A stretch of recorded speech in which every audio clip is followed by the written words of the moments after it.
মারধর ও হত্যা চেষ্টা মামলায় নিম্ন আদালতে আত্মসমর্পণ করে জামিন পেলেন চিত্রনায়িকা পরীমনি। ক্যারিয়ার নষ্ট করার জন্যই উদ্দেশ্য প্রণোদিত এই মামলা বলে জানান চিত্রনায়িকা। এ সময় জামিন পেয়ে সন্তোষ জানান তিনি। গেল রোববার ঢাকার চিফ জুডিশিয়াল ম্যাজিস্ট্রেট আদালত চিত্রনায়িকা পরীমনির বিরুদ্ধে অভিযোগ গঠন করে বিচার শুরুর আদেশ দেয়।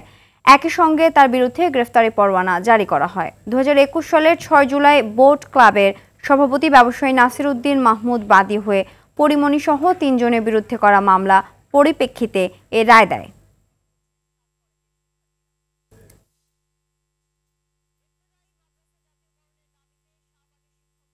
আমি কিন্তু দাঁড়ে দাঁড়ে ঘুরেই, আপনারা সবাই জানেন 4টা বছর আগের ঘটনা।